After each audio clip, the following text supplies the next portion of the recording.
Trump is keeping his promises and saving America. And your kids can learn all about it for free with a new Kids Guide to President Trump. Act now and get a free bonus guide, The Courage of the President. Order now at freetrumpguide.com. That's freetrumpguide.com. Meet Noodles.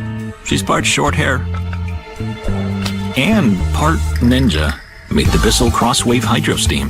It's part vacuum, mop, steamer, and ninja nemesis. Bissell, a new breed of clean. If anything happens to me, I don't want my family to stress over money. I searched best online life insurance, and Ethos came up. It took maybe 10 minutes. I got covered 100% online. Ethos made it fast and easy to protect my family. Check your price at ethos.com. Oh, I hate these things. yeah, sometimes you just want a human. Can we get a human over here? That's one of the great things about Consumer Cellular. Their 100% U.S.-based customer service is also 100% human. You don't have to, you don't have to talk to a bunch of robots, just humans in America. Robots are the worst. Yeah, I think it's mad at us. For unlimited talk and text with reliable coverage and your second month free, call Consumer Cellular. Mira Joy, the overwhelming relief after Miralax helps you go. Miralax works naturally with the water in your body, putting you in a supernaturally good mood. Miralax, free your gut to free your mood. I'm a very flexible person. I don't change my mind, but I'm flexible. And you have to be. You just can't have a wall and you'll only go. No, sometimes you have to go around it, under it, or above it. There'll be maybe things coming up. I speak to Tim Cook. I helped Tim Cook recently, and that whole business. I don't want to hurt anybody, but the end result is we're going to get to the position of greatness for our country. President Trump talking tariffs there, exempting phones, computers, chips from the new tariffs. He went on to post on Truth Social, nobody's getting off the hook for unfair trade balances and non-monetary tariff barriers that other countries have used against us, especially not China, which by far treats us the worst. There was no tariff exception announced on Friday. These products are subject to the existing 20% fentanyl tariffs, and they are just moving to a different tariff bucket. Meantime, the Wall Street Journal saying the Treasury Secretary, Scott Bessent, is prioritizing the United Kingdom, Australia, South Korea, India, and Japan as among his top targets for new trade deals after President Trump announced a wave of tariffs, including on those countries, according to people familiar with the matter. In fact, they're now saying that 130 countries have reached out to try to do deals on this front. Let's bring in our panel and start there. Guy Benson, political editor at townhall.com, host of the Guy Benson Show on Fox News Radio. Matt Bennett, former deputy assistant to the president for intergovernmental affairs under Bill Clinton and co-founder of Third Way. And Katie Pavlich, news editor at townhall.com.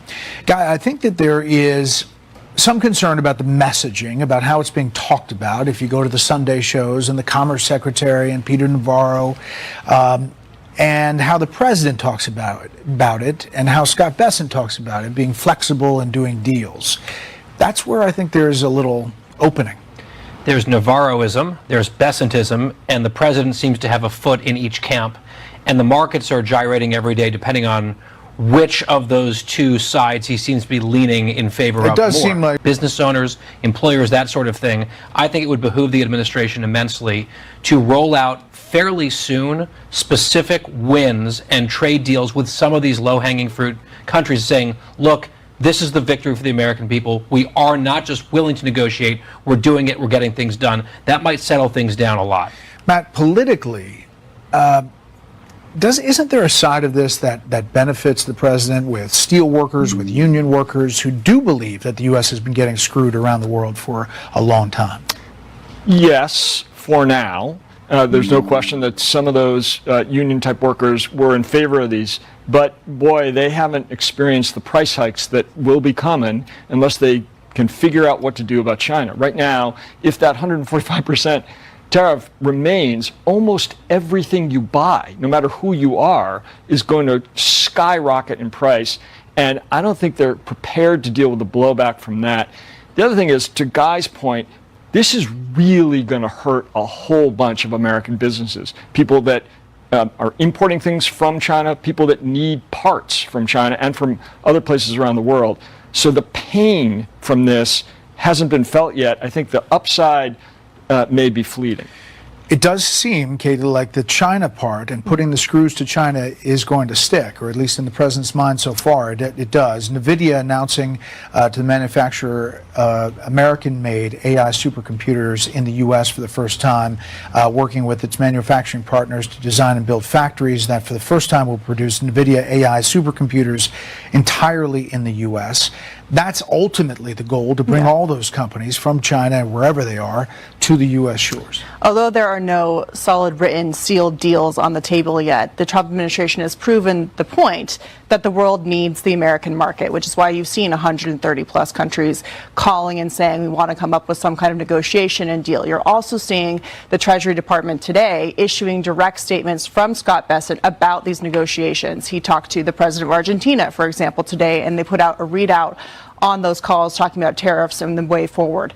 When the Treasury Secretary is talking to our allies like Japan, the UK, and Australia, who have had geopolitical issues with China, not just economic issues, that's a way to further push China into a corner as they come up with deals together, so that China again has to say, how much risk are we going to put to our own economy by playing this tariff game of chicken when we need the United States market? The world is clearly proving that they need it as well, and now we're really left with not a lot of options because the people we wanted to negotiate with are already signing deals with the United States. The question is how long China can do this war. They import a ton of things for their own economy. Today, Xi Jinping, the Chinese president, was talking with Vietnamese leaders.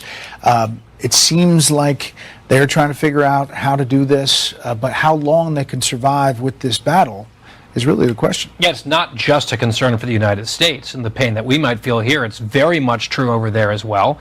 And I think if you look at polling, there is a much more significant appetite among the American people to really stick it out in a fight with China. For a lot of geostrategic reasons, there is more willingness for that. And so, again, that goes to my point. I think if Trump and team can get friendly countries to the table and deals inked, that could really pressure further the Chinese and isolate them a little bit here in a way that might make them blink. Meantime, speaking about blinking, the U.S. dealing directly with negotiations with Iran. The president weighed in on that today, the defense secretary over the weekend. I think that might be tapping us along. But Iran has to get rid of the concept of a nuclear weapon. If we have to do something very harsh, we'll do it. If we can't figure this out at the negotiating table, then there are other options, to include my department, to ensure that Iran never has a nuclear bomb. We hope we never get there. Axios writes it this way: Iran nuclear talks expected to continue Saturday in Rome. A second round of nuclear talks between the U.S. and Iran expected to take place in Rome Saturday. The U.S. now wants to see Iran take steps in the near future to move its nuclear program further from weaponization. One of the sources said one such step could be downblending Iran's stockpile of near weapons-grade 60% enriched uranium, which could be enough for 6 nuclear bombs. You know, the question is how close they are, or maybe they're already there, Matt, and how close we were to giving the green light to Israeli Prime Minister Benjamin Netanyahu to do these attacks. Yeah, I mean, this is very dangerous part of the world. And the thing that I'm worried about is, first of all, there's no evidence that Donald Trump can get to yes with any of these guys. I mean, we heard in the first term about how he was going to stop the North Korean nuclear program. He did not. He didn't stop the Iranian